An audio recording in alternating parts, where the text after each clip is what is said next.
Hello everyone and welcome to the Colour Cave where we like to play with art stuff. Today we are having a nice and relaxed colour and chat. I have been working in Darker by Bennett Klein and this is one of his books where all the pictures are on a black background. So I'd started this the other night, so I'm going to continue on with this today. It's kind of a fun piece.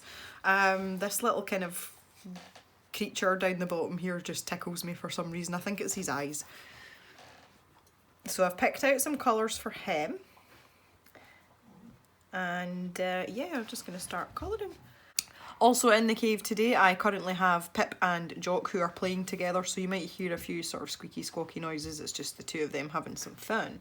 So as normal I'm going to use my Polychromos pencils. They work really well in this Create Space paper, especially if you blend them out with a bit of Zest It, which is a pencil blending solution, which is what I normally do. So I'm not doing anything that I don't normally do on Create Space paper, and most of you have seen it by now. So I'm just going to make a start. Hello Jock, I see you. I was getting the nudge there. The nudge. So that's me back into my proper routine after Cavemas and all the festivities back to normal, and I for one am very glad of that. I like routine. I'm happiest when I have a routine, and it's nice to kind of get back to that sort of stage, so that's a good thing for me. One of the things I did notice over the Christmas period, I was actually watching back one of my videos. It was actually a family member had made a comment to me about something, and I was just looking back to see, you know, what they were talking about.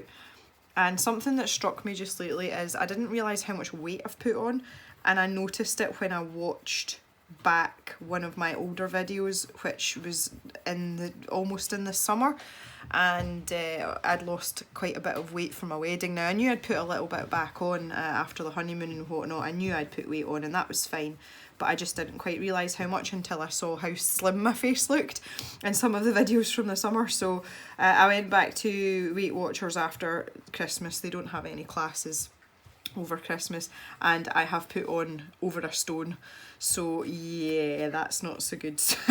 That's one of the reasons why I'm happy to be to be getting things back to normal, because one of the things that I struggle with is keeping my weight down. So that's me back to my normal running schedule again. Because of Cavemas and one thing and another, I didn't do a lot of running over the festive. In fact, I did no running over the festive period. Let's be serious. Let's be honest about it.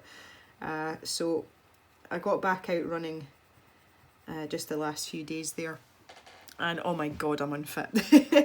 It'll take me probably a week or so to get back into the swing of it properly, but just carrying the extra weight, I can feel it like straight away.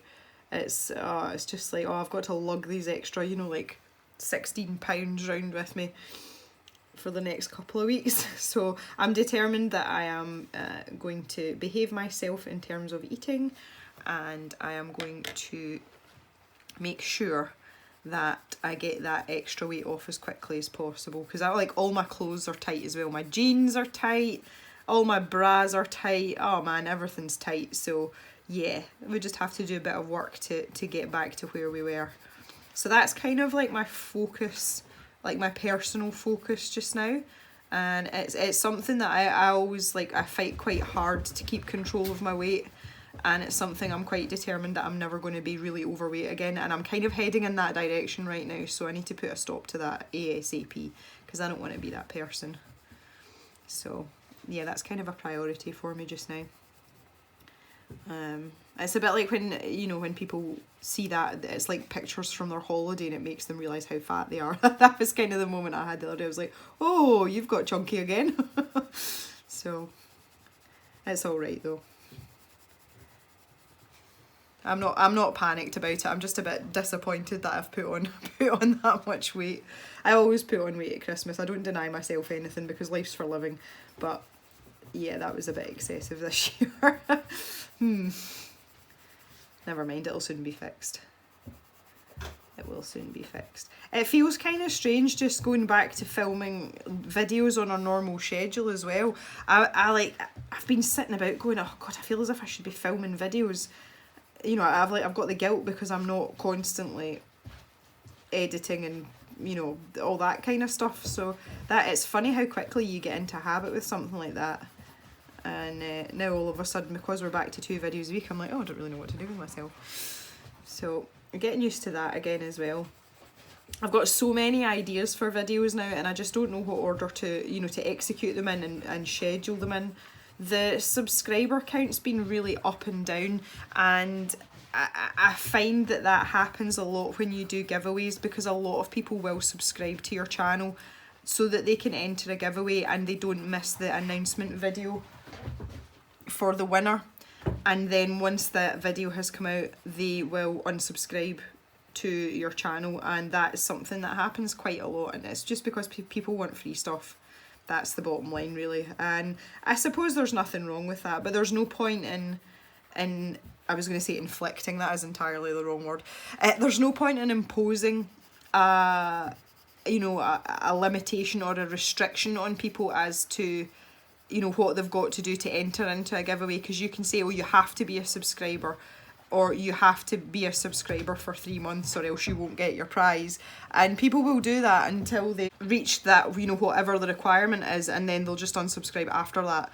So it's a bit of a sticky wicket, but I was quite sort of optimistic about the way that the subscriber count was going, and it literally has been up and down like a yo-yo since Cavemas. And see, I think I'm putting it down to the giveaways. I don't think people blow that hot and cold in terms of actually deciding they're unsubscribing or deciding that they're subscribing and then changing their mind. I don't think people are that sort of quick about making those decisions. But yeah, it's been fluctuating a bit. But it's one of these things you've got to try not to think about it and not let it worry you, because it's of no, for someone like me who doesn't rely on it for anything in particular, it's really of no consequence. But it's just, you start to question yourself, you know, if you lose some subscribers, you kind of start thinking, oh, is it me, or, you know, are my videos, you know, is the content not good enough, and you start kind of questioning yourself. And that is the worst thing that you can do, is if you know deep down that you're putting the work in, and in your heart of hearts your content's not changed, then you have to be happy with that. And a lot of people find that really difficult if they see the subscriber count going down. But 9 times out of 10 it's actually not you. So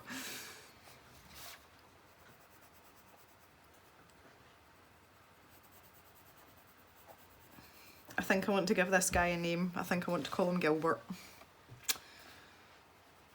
I don't know what it is about it. I have this, I'm drawn to naming things. I don't know why that is. I just feel, I don't know.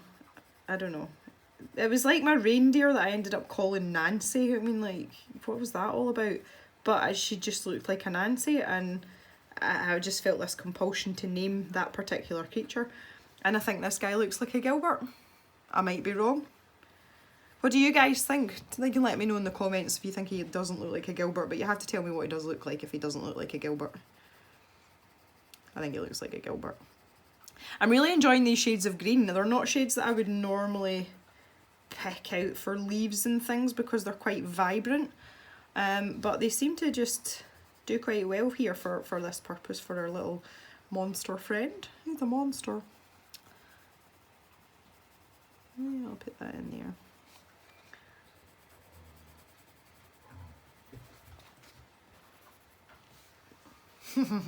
He looks pretty good. I'm wondering how much of Pip and Jock you can hear in the background, because all I can hear is like sort of teeth clacking together and that sort of thing.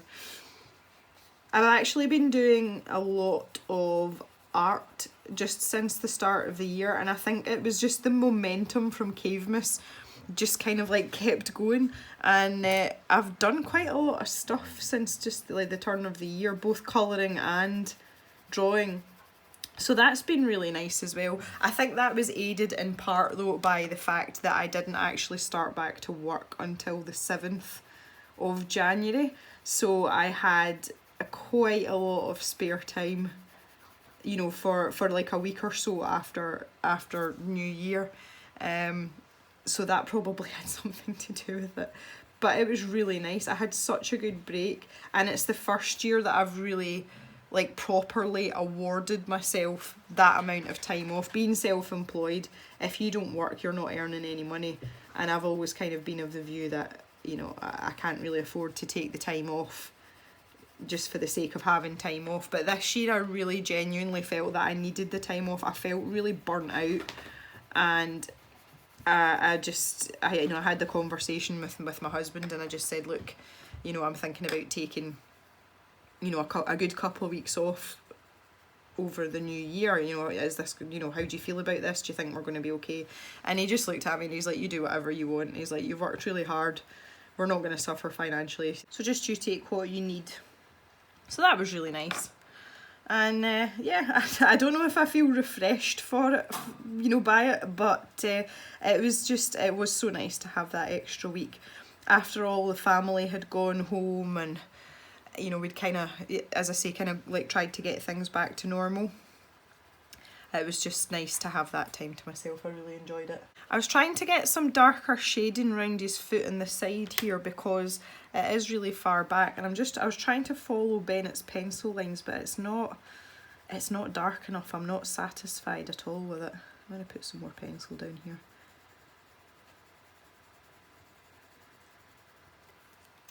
I was gonna wait and do most of my blending afterwards, but I think I'm gonna do it now just to see how this is going to turn out, because I've put quite a lot of pencil down, and when you're using a pencil blending medium you tend to not need an awful lot, so I might have you know, might have gone a bit overkill with this scrap of paper just to wipe my pen tip on. Oh, that's really tricky. Let's see how we get one here.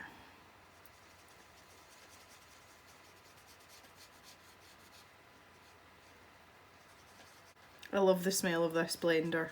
This is a UK based one, and it's called Zest It, and it smells like oranges. So although it has quite a strong smell, it is not unpleasant. So that's quite nice. And just every time you take the cap off, you're like, oranges. That's actually looking okay. It's looking not bad. It's turned out better than I thought it would.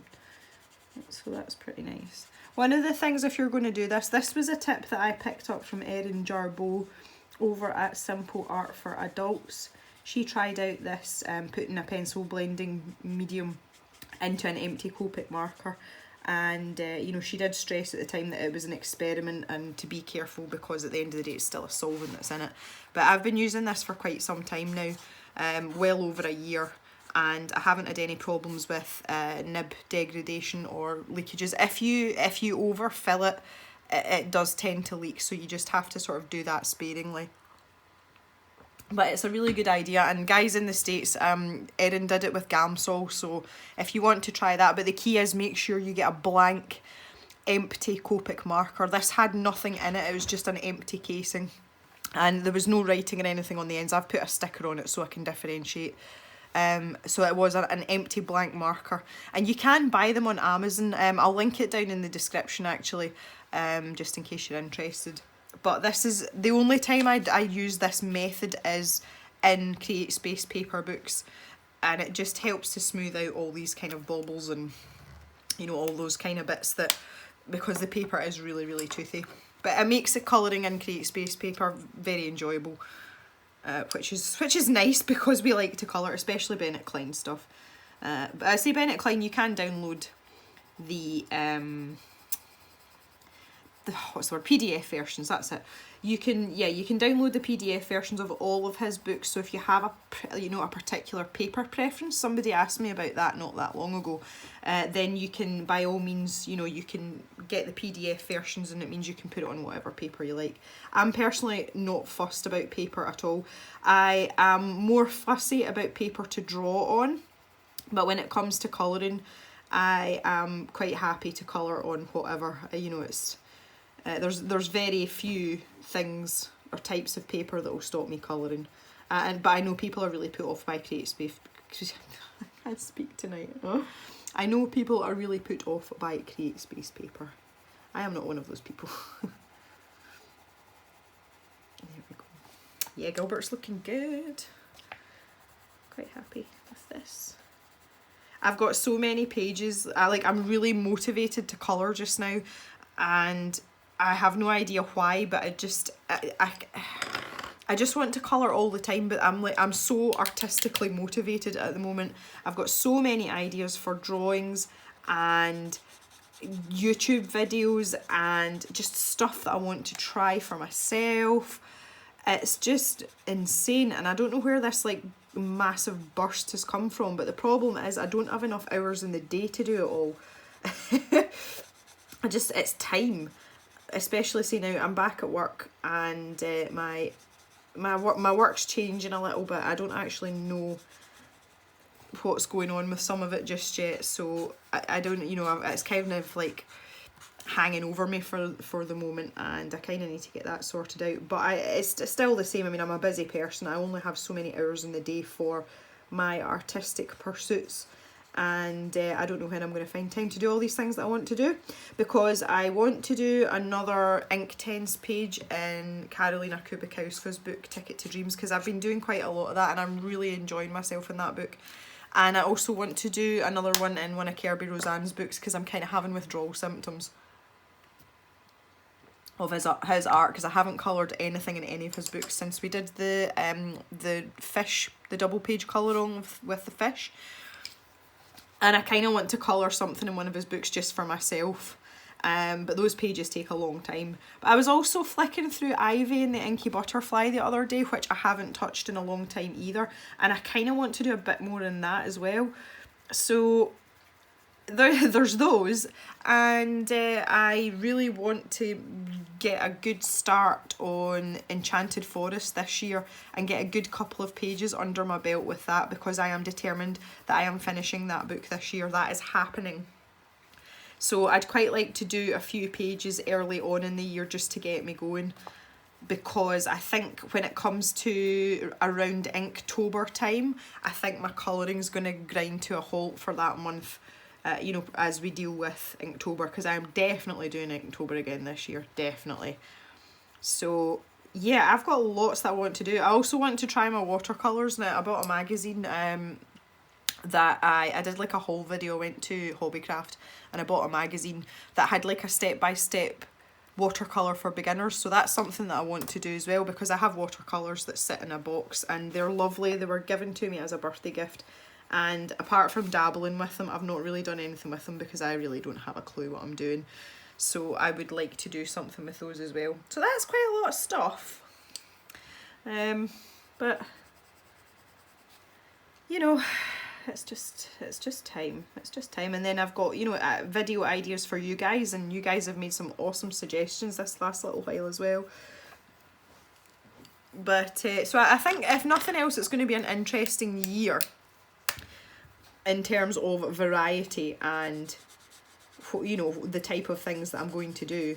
But it's just, I kind of want to do all of them now. It's one of my downfalls as a person, is I'm not very patient and I kind of want everything yesterday.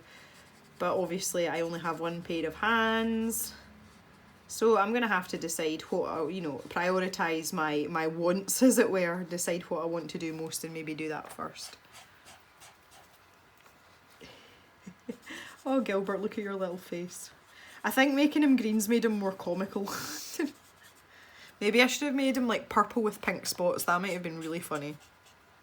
Could have made like little purple flecks in here or something. Oh, he's funny. I like him. I really like him. I know he's it just looks as if he's about to eat a human heart, but you know, why hold that against him?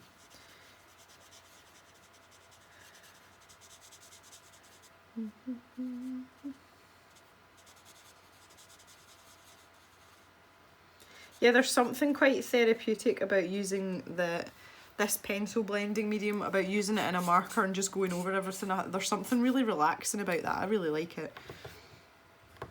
For the inside of his mouth here, I have picked out some shades of sort of like pinky reds, and again I just think that'll pop out really well against the green of his skin. I haven't decided what I'm doing with his teeth yet, but I'm just going to use my like tried and tested method. I'm going to go over everything with my lightest colour first, and then I'll take it from there. The nice thing about Bennett's books is what he describes them as hybrid grayscale, and that I like it because he always has hatching and everything in, and that helps guide you in terms of what colour should go where. Now interestingly, I will be doing a video on this, you know, like a tutorial style video in the not too distant future, so if it's something you've always been interested in but you haven't tried it yet, you can keep your eyes peeled for that video. That's going to be a video coming in February, so you can keep your eyes peeled for that. Let's see what else we've got here. Picked out the alizarin crimson, so I'll maybe do that bit in there, and maybe around the sides here. While I'm doing this, I'm actually like trying to like roll my tongue into this shape and figure out in my head the contours. That's quite funny. That's why I wasn't talking there, it's because I was doing funny things with my tongue. The other thing that's kind of different today from normal is that I would normally have juice at this time of day, but I have tea because it is very cold outside. And that is it. Our proper cold winter weather is now on the way. We normally do have quite a mild festive period, and it's when the new year comes in that the weather, you know, the temperatures really start to drop. So we're coming into a cold snap now, and it's looking like the temperatures aren't going to go much above freezing. We're maybe going to get 2 or 3 degrees at a push. And that's okay, but we're all kind of sitting here just hoping that we don't get another beast from the east like we did last year. That was particularly horrendous, and it was particularly hard on all of us and all of our animals, so we would really like to not have a repetition of that. A bit of snow and whatnot's fine, that's not what I'm talking about. The longevity and the severity of the weather last year was just in nothing I've ever seen in my 30 odd years of living in Scotland. So fingers crossed, but do you know that way we're kind of paranoid about it, and I keep looking at the weather forecast every day, like it changes every day, and I keep looking at it just thinking to myself, please don't hit us with this blizzard sort of conditions for like a month again, because we can't deal with it, like we just can't. So we shall just have to wait and see, but I actually like the cold weather. It kills all the bugs. If we have very wet and mild weather at this time of year, all our newborn calves, they are housed because it's the winter, and they'll end up with pneumonia because it's damp. So the really crisp cold weather is great because it helps to kill off all the bugs and everything, and the calves do much better in the cold, which sounds stupid but it's true. So we very much look forward to the cold weather, and plus as well, there's nothing I like more than getting bundled up in a scarf and a hat and going for a walk in the really crisp cold weather around the farm with the dogs. That's one of like my favourite things to do, and I normally walk my dogs in the afternoon after I've finished my the main portion of my work, so maybe like 2 or 3 o'clock I take my dogs and I take them for a walk and get the last of like the afternoon sunshine, and then that gives me a little break, and when I come back I finish off my paperwork and like all my proper worky stuff. And it's amazing, and I love it when it's really sunny and the sky's like really icy blue and it's cold, but you can wrap yourself up against it. That is the best Scottish weather, and everything looks pretty. So I'm hoping that we get lots of that and less of the gale force blizzard condition type stuff. We'll just have to keep our little fingers crossed. And then we can get lots of crispy dog walks in. That sounds good to me. I think they would enjoy that too. I had a crispy dog walk today actually. Well, it wasn't quite crispy, we'd kind of thawed out a little bit by that time of the day. It wasn't that cold today, but it's still chilly. I had quite enjoyed my walk today.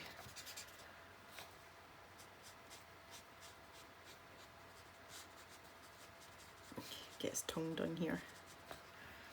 The other thing you have to remember with these, with using this type of medium, is that you need to leave it to dry, because quite often when you go over the ink, you know, the actual line work, it looks as if it's smudging the black line work. It's not, it's just because of the way that the medium's soaking into the paper. It is a solvent, it does, you know, it does show through in the back, but that will dry. So don't panic if you think it looks a lot darker than you were hoping it would, or that it looks muddy or messy. Just give it a chance, but always start in your lightest area and change, you know, wipe off your nib after every use, you know, like every single stroke. Keep your nib nice and clean because it stops you smearing colour about. And you'll get on just fine.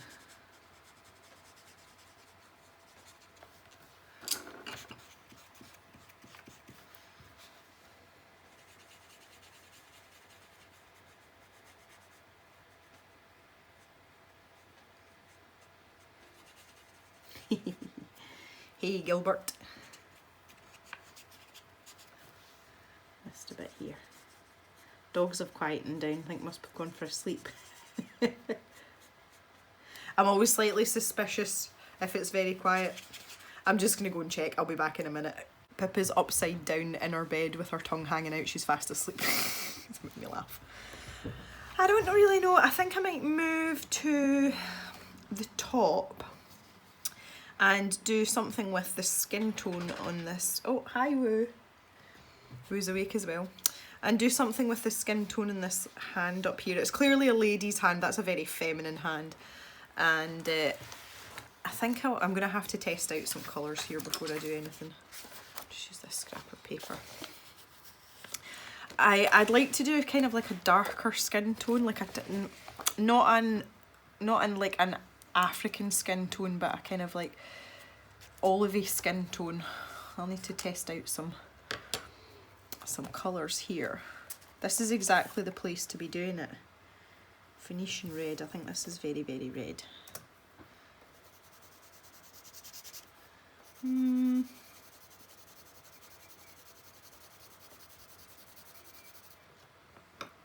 red.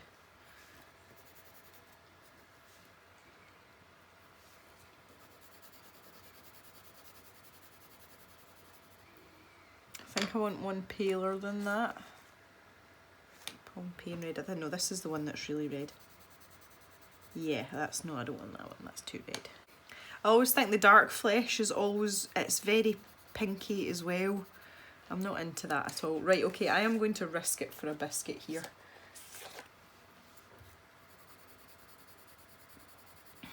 See, that's...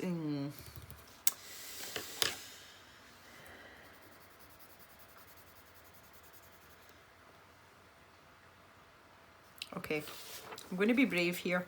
Terracotta. I'm going to go an entire layer on the side of my pencil, so really light layer of terracotta. Just going to go for it.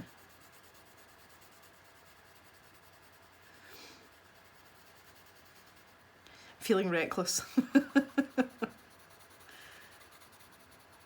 Yeah, all I did, as I say, I started this picture the other night and all I did was go around the frame, and I decided I was going to make the frame all the same colour because it was, you know, the lines are so tiny and so faint and there's a lot of gradient into the black, and I just thought if you start fiddling about with all different colours it's going to take a while. The other option is to use either like a metallic paint or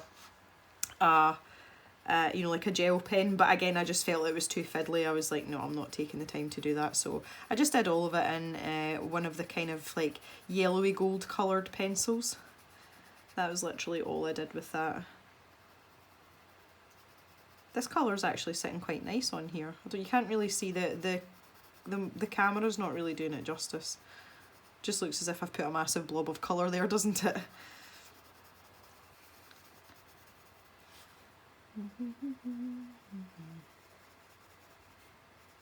Just make this a bit darker. I'm not going to go too crazy with this because I'm going to go in with my blender pencil, my blending marker, and just squish it about a bit. So that's the nice thing as well about using a pencil blending medium. You can, once it's dry, you can go and put as many layers of pencil over the top of it as you like, which is quite cool. Gives you a lot of room for manoeuvre, which I like, especially if, you know, you're a bit indecisive about things like I am right now with this. It's a good thing to know.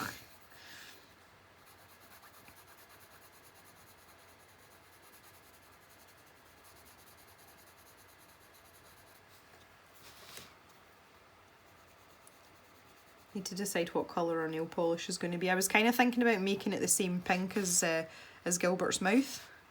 Use one of those ones, that might be quite nice against our slightly tanned skin tone.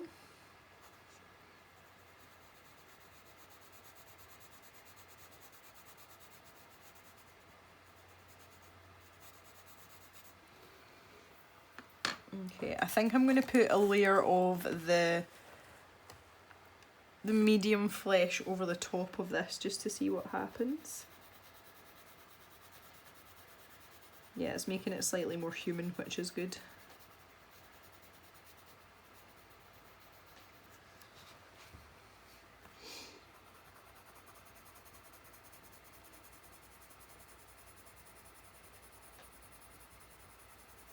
I find it funny now how relaxed I am about experimenting with pencils, particularly on camera when I'm doing a video for you guys.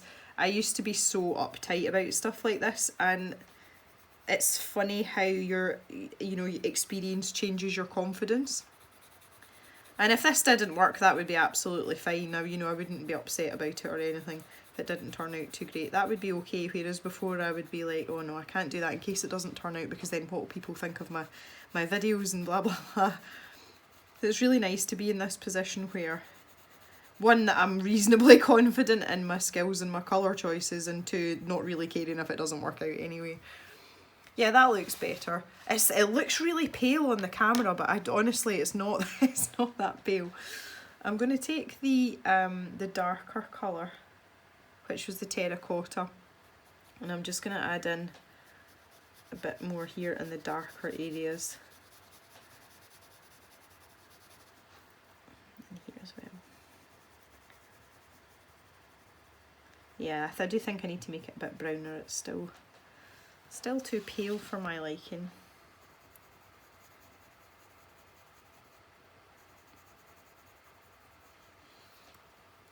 So then I'll go back over it again.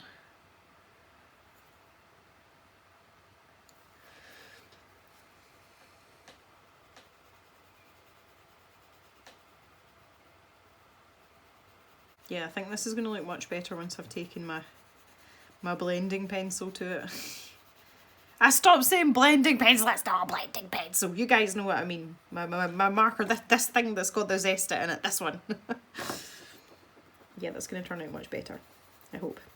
So there's absolutely nothing exciting happening for the moment on the farm. We are waiting for our cows to start calving. So this is our ladies that have had babies before. They're well versed, they know what they're doing. They are due to start calving in about a week or two. So we will be on to night checks, which means going out at 9 and 10 o'clock at night and looking around to make sure everybody's okay. Just see if anybody looks as if they're going to be having a baby anytime soon. So that'll be interesting. We don't ultrasound our cows, so we don't know whether they're having twins or singles. Generally they have singles. Cows aren't really built for having multiple offspring,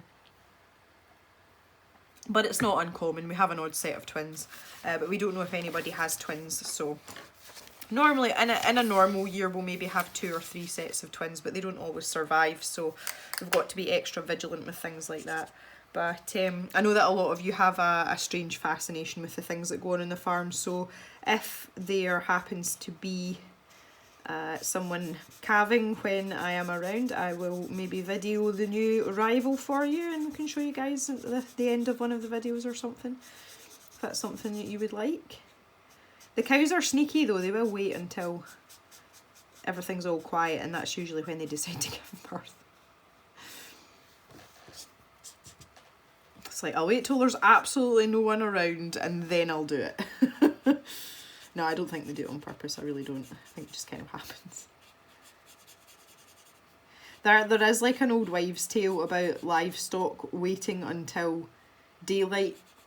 You know, if they go into labour at night time, they'll try and hold off until it's light, and it's to reduce the risk of predators stealing their newborns, i.e. foxes.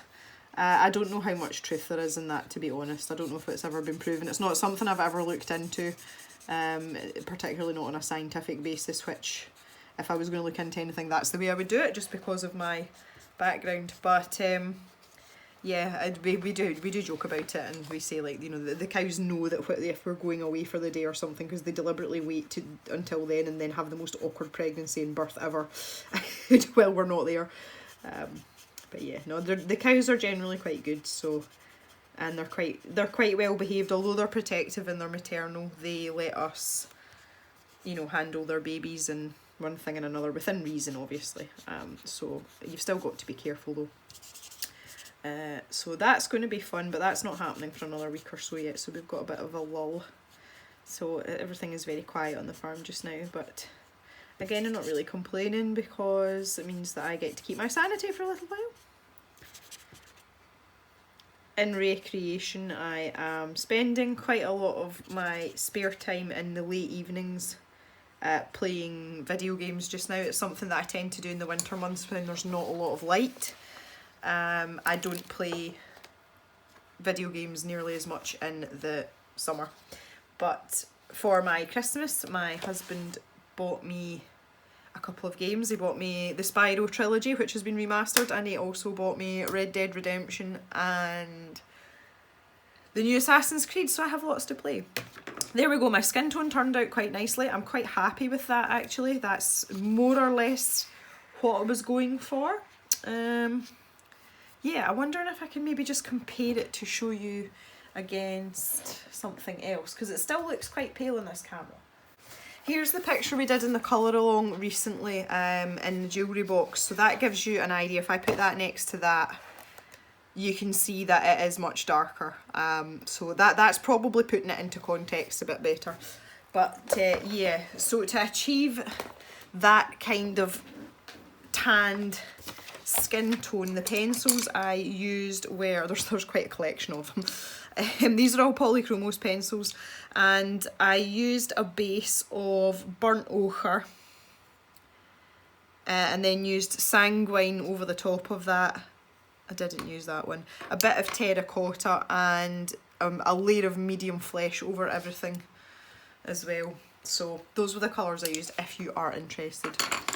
If you're interested in what colours Gilbert are, Gilbert, his mouth was fuchsia, alizarin crimson and madder, which weirdly is one of my favourite pencils in this set.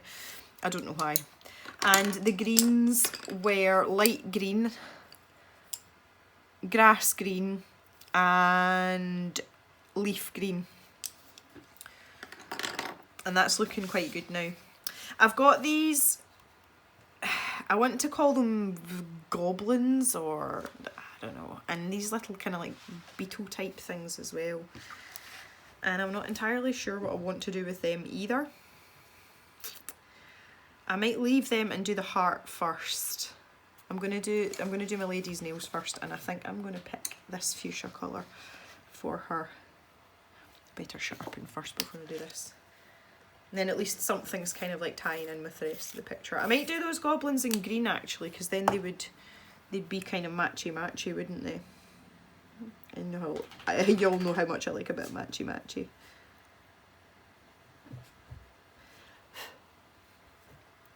I'm just leaving a tiny sliver of white there. I don't know if you can see that or not.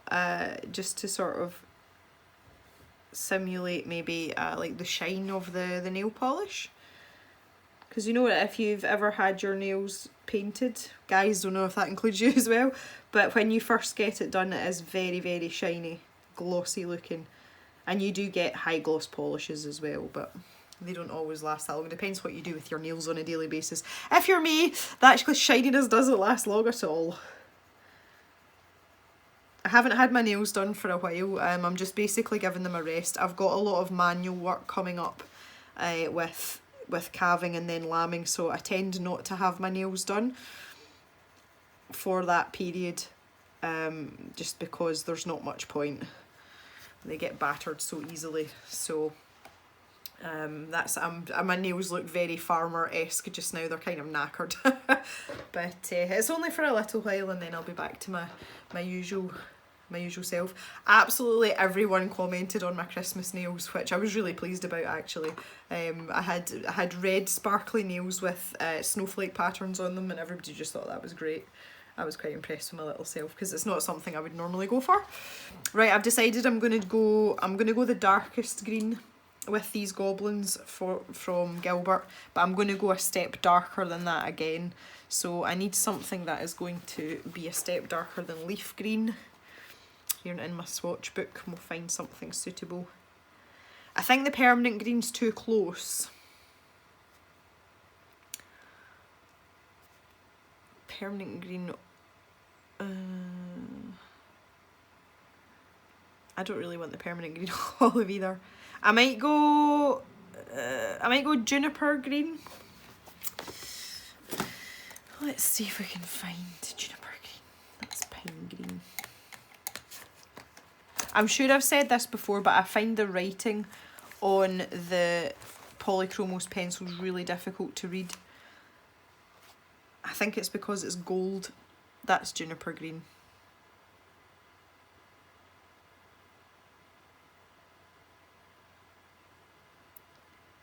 Yeah, that's juniper green. Okay, I'll get that bit of a sharpen.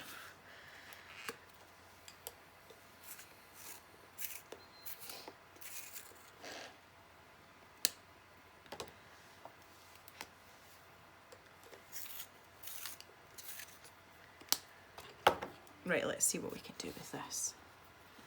I don't know whether to do inside his mouth as well.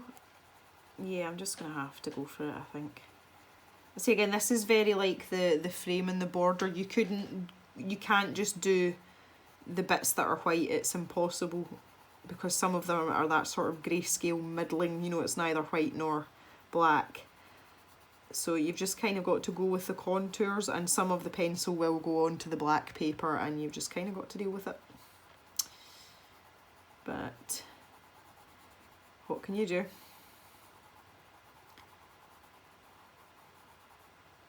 Try and get this round here. Yeah, that's actually looking okay. This makes me think of Ghostbusters. It just seems like something that would be on Ghostbusters.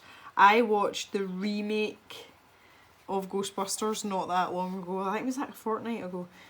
And my husband calls it the female version. He doesn't call it the remake. He calls it the female version because obviously it's all women in it. And I have to say, I was pleasantly surprised. I was expecting it to be terrible.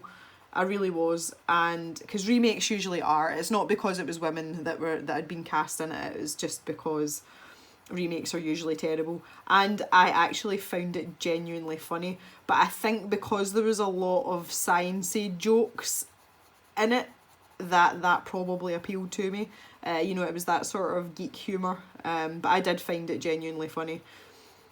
And I would say it's worth a watch. So if you're a bit like me and you're a bit reluctant to kind of ruin a good thing, take it from me, watch it. It's never going to be the best film in the world, but I found it a lot less painful than I thought I would. It's worth a watch. It is worth a watch.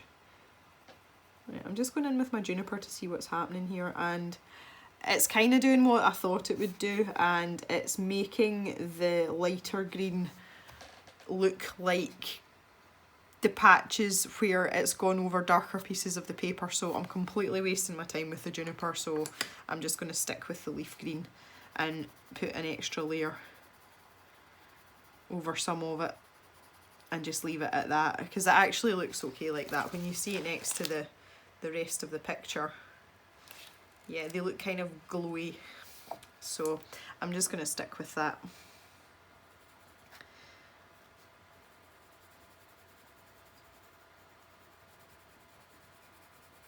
But I love the Ghostbusters films. That was like a childhood staple for me. I really liked them. I still like them. But the remake's okay. It's doable. I'm really fussy about films. My husband says this. We've actually got very similar taste in films, my husband and I, and it's one of the reasons that we knew right at the very beginning of our relationship that it was going to work. The first film we ever watched together was Pulp Fiction, and we chose it unanimously and simultaneously, and we had only been together a matter of weeks at that point.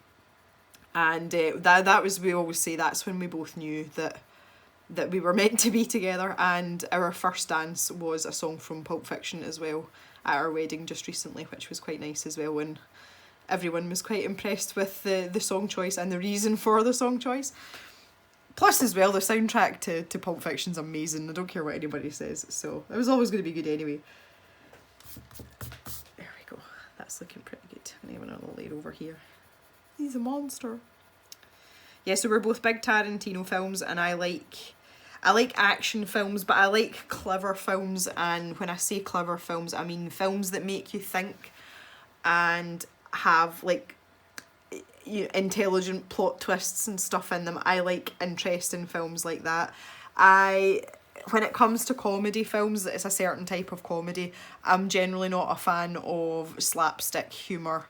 One of the films that I really can't stand that everybody seems to really like is The Hangover.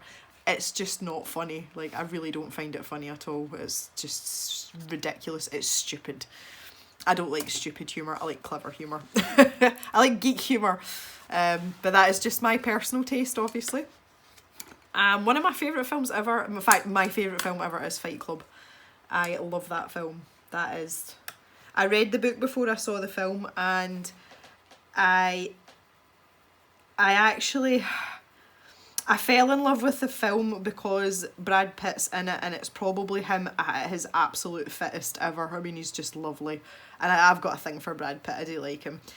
And having read the book and loved the book, it made me love the film even more, because that was like two things. Not only did the film stick to the book, but Brad Pitt was in it looking really hot, and also Helena Bonham Carter's in it, and I absolutely love her because I just think she's so well cast in some things. Like, she really, you can tell, like the whole Tim Burton thing, you can see why that is, and she was perfectly cast as Marla Singer as well, and I love her in that film.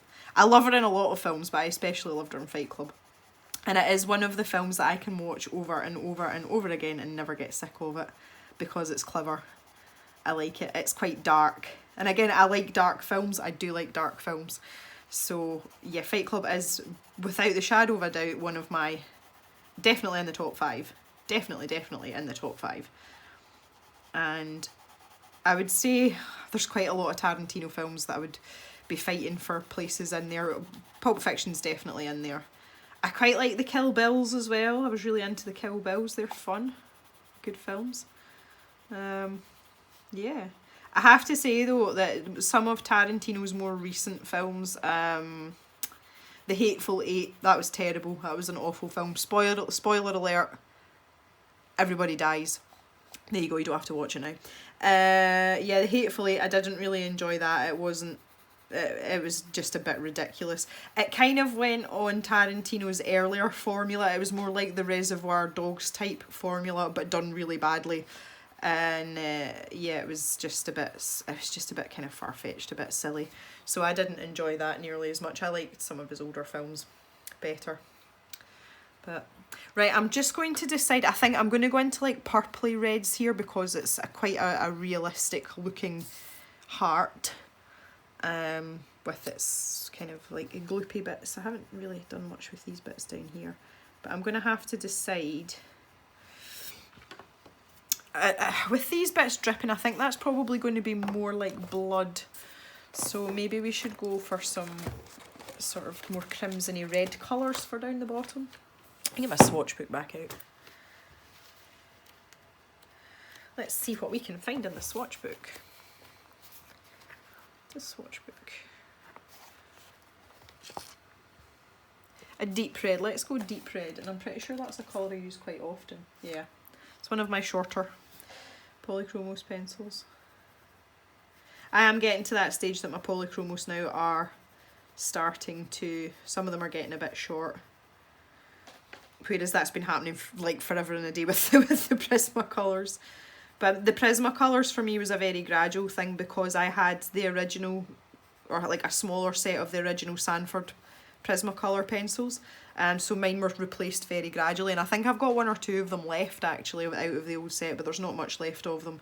Whereas my polychromos, I bought the entire set in one go, you know, the full 120. So they have, you know, they all started the same length at the same time, and it's getting quite alarming now that some of them are starting to get quite short. I'm like, oh no. But they do last so much longer. See, just because they're not as soft as the Prismacolors, they do last a lot longer. You don't have to sharpen them nearly as often. So that's nice, but I keep telling myself, I don't know why it panics me so much that the you know, to see them getting shorter, because I can buy them quite easily open stock. It's not, and you know, it's not as if I struggle to get them, but I don't know, there's just some sort of like intrinsic panic sets in. You're like, oh no. Oh dear. Right, I want to find more of a purpley red now.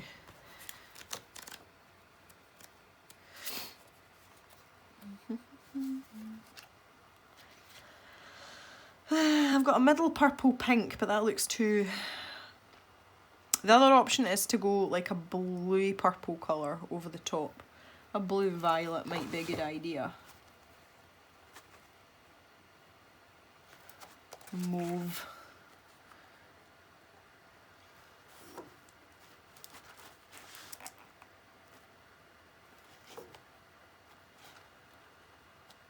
I actually can't find anything even...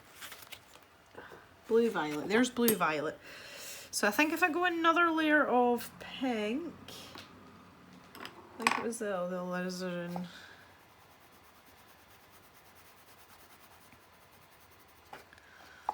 I was thinking more kind of like in here.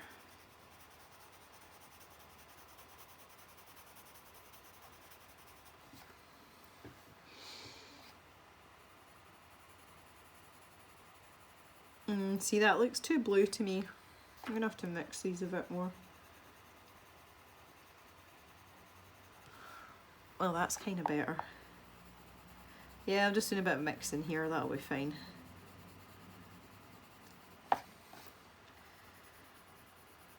This has been quite an interesting little experiment, this.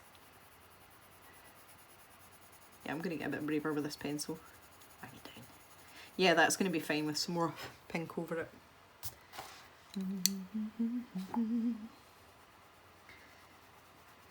So the time of day now, it is 20 to 6 in the evening, and after I have finished filming this, I have everything prepped for dinner already, so I literally just have to bung it in the oven when Mr. Jem comes in from outside. But he's going somewhere for something, I can't remember what it was. He told me, but I clearly wasn't paying any attention because I can't remember.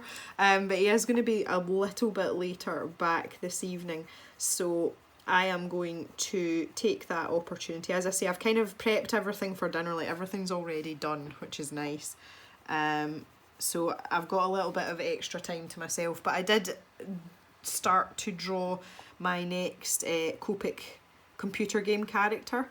So I inked the outline to that this morning, so I might get my Copic markers out and finish that off just because I have time to do it. I did toy with the idea of doing every single one as a video, but I think that would probably get tedious after a while, so I thought even if I did like every second or third one as a video and only do them like maybe once every couple of months, then that might be a bit better, a bit more acceptable. It's really difficult to gauge with stuff like that because I haven't had a lot of feedback in terms of my speed paints. You know, nobody's been particularly vocal or unvocal about it, so it's kind of difficult to gauge. But that project in itself, I really do, like, I split my my art projects up. I have art projects that I want to do because I want to do them for myself, and I have projects that I want to do because I want to do them for the channel. The nameplate challenge and all the colouring books, that's something that I want to do for the channel. Obviously there's a part of me that wants to do it for myself too, but I want to do it for the channel, whereas the Copic computer game characters is something that I kind of just wanted to do for myself, but I thought I might as well film some of them anyway. Surely there's no harm in that. So that's why I'm kind of in two minds about it. But I mean, there's still like, there must be at least 40 odd pages in that little Copic sketchbook. So if I was to do every single one on a YouTube video and only do one like once every 8 weeks, it would take me years to finish it, and I'm not really up for that. I am a completionist. I like full things, I like complete things. So that wouldn't sit too well with me. It would be too long a project for my liking. So yeah, I think I'm gonna have to compromise there. I could still show, you know, the ones in between that I've done before I start drawing, you know, like maybe before I start a speed draw. I could do that, and then that way no one's missing out on anything. But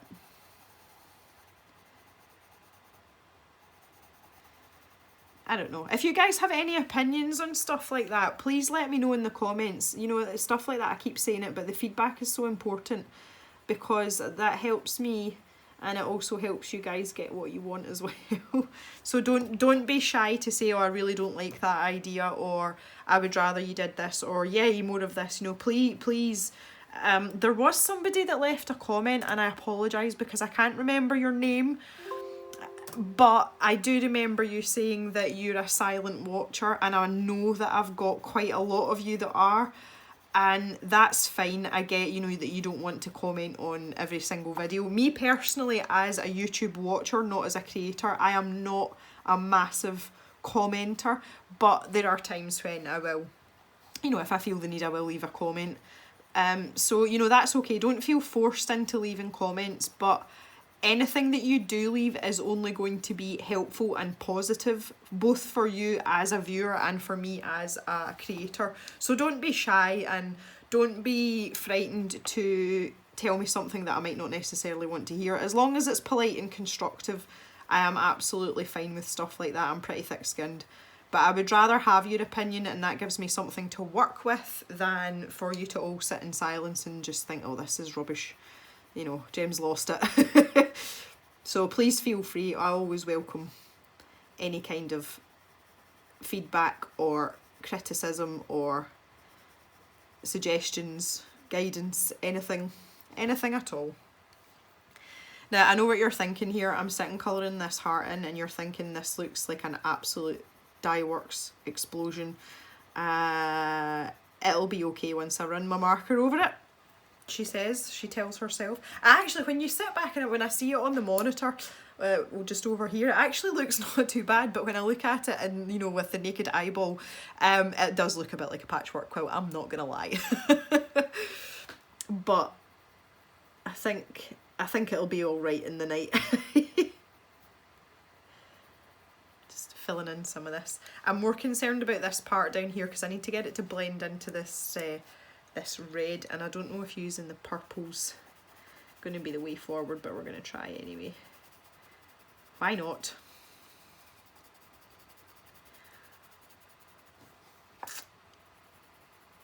I always say I'll try anything once, and if it doesn't work, well, then I'll learn my lesson, haven't I? Oops, it's a little bit heavy-handed there with my pink.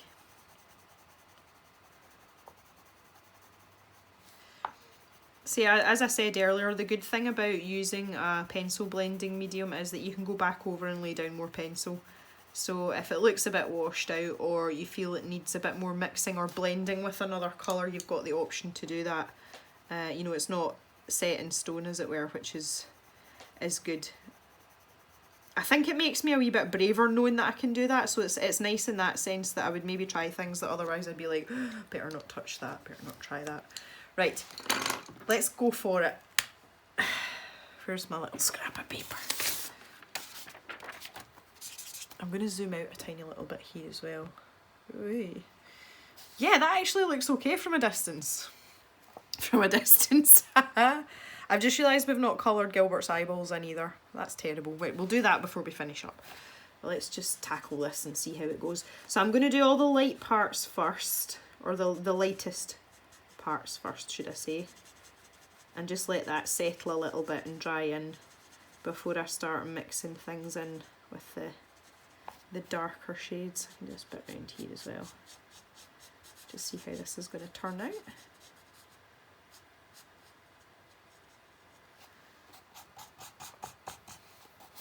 You see how wet it looks just now?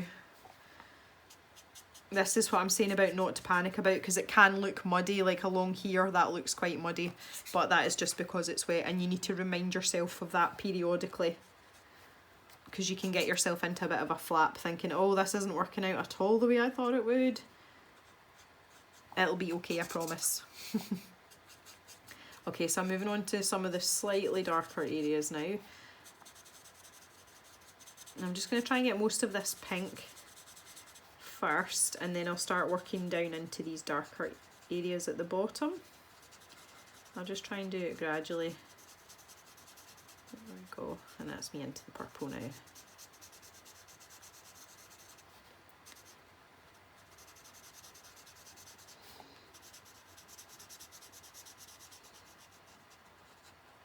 Ooh. Got a bit overexcited with myself there. Right, so I'm bringing the purple down. I'm going to finish doing the purple, and then I'm just going to wipe off my tip because I don't want too much of that going into the red. So I'm going to start at the other end with the red and just sort of smoosh it into the purple. There we go, it's a very technical description. Just smoosh it in. You know what I mean, and you know that it works. There we go. And the same round here. Trying to leave a little bit of white just for a little bit of kind of shine. I'm working quite quickly with the bullet nib on this marker, so I'm not entirely accurate, but it's not a disaster. So right, there we go. I can see I've got a very distinct line here. You can see the purple where it's not really blended in very well, so I'm just going to go back over that and kind of squish it up the way. Try and take that line out a bit. That's a bit better. Okay, good. Good, so far so good. I'm going to tackle this bit under here now.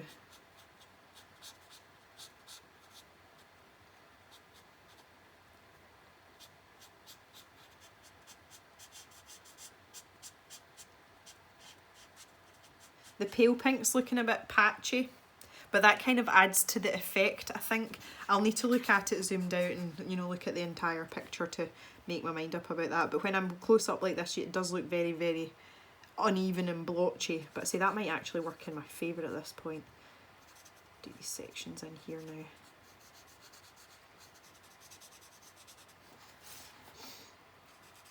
And again, I'm trying to do most of the pink first before I start to move into the purple, and it's just so that it's not muddying things up too much, because this part in here is pretty dark. So we'll do that first. Really dark bit here, and then as I get up towards this pink again, I'm just going to wipe off the majority of that colour off my nib, and then I'm going to try and blend these two together. There we go. Great stuff. And again, that's going to look slightly lighter once it's dried, I think. So that's okay with me as well. Man, we're going great guns with this. I wasn't even thinking that I would get this finished, but I might just get this finished tonight, which would be nice. I don't often finish a picture when I'm doing videos with you guys, so that would be quite nice. I mean, literally all I did before was the frame, and I don't think I'm going to touch the stripes in the background. I think I'm going to leave them because it's quite a nice contrast.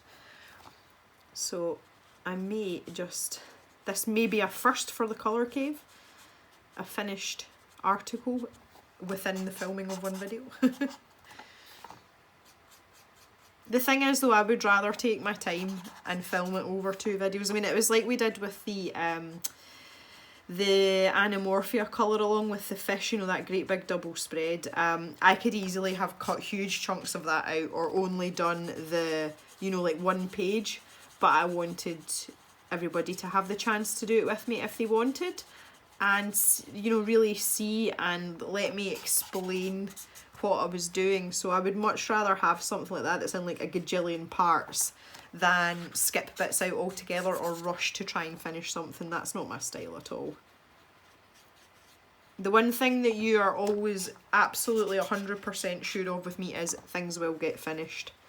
That's what I was put on the planet for, to get things done. So you will never have to worry about half-finished pictures or videos, you know, like a video series that isn't completed. That will not happen, I can guarantee that. Because that goes against everything in my nature. That would make me very unhappy. Just try to blend this down a bit because it's quite severe.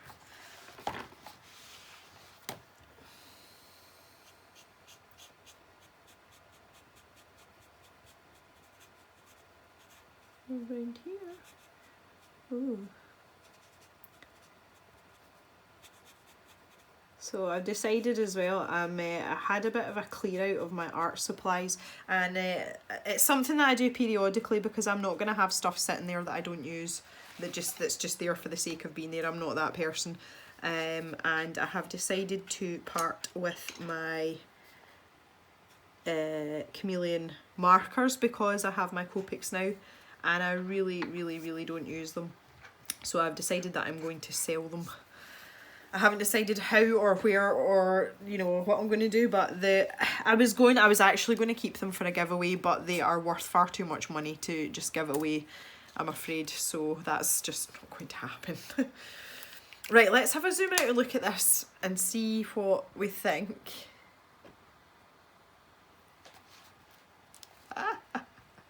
He looks pretty good, doesn't he?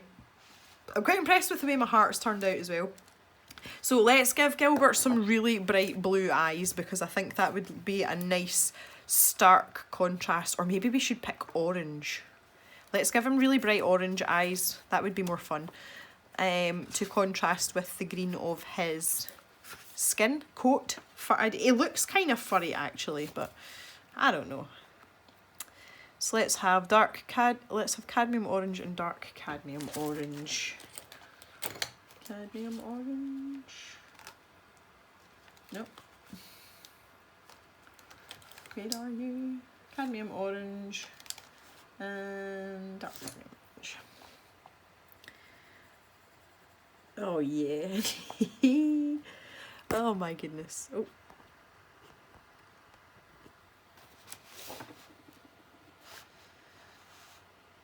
Oh, his eyeballs. Look at his eyeballs. They're so cute. So I'm just going to rattle some orange round both of those. I've decided I'm going to leave his teeth white. I think that he deserves to have white teeth on account of being not very virtuous in other areas of handsomeness. Have white teeth. Oh, goodness me. I'm just laying down some of this darker cadmium orange around the bottom here. Oh, look at him. Bless him. I'm not going to bother blending those out either. That's absolutely fine. Now I'm just going to take my cream... No, my ivory, and I'm just going to go around his eyeballs a little bit in the hatched areas, just to make them a little bit more alive looking rather than flat on the paper.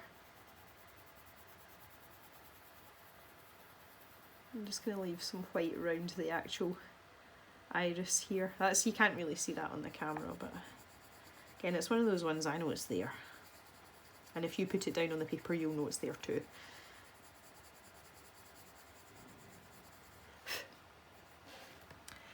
And there we have it, guys. Gilbert is finished. I wonder if this piece, I want to find the name of this piece because all Bennett's work actually has a name, and I'm wondering if it's named after the creature or whether it's just the piece. Let me see if I can find it. Feeding Time, it's just called Feeding Time.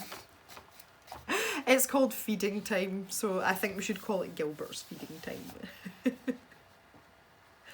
Anyway guys, I hope you've enjoyed this. This has been great fun. I've had such a good time doing this tonight.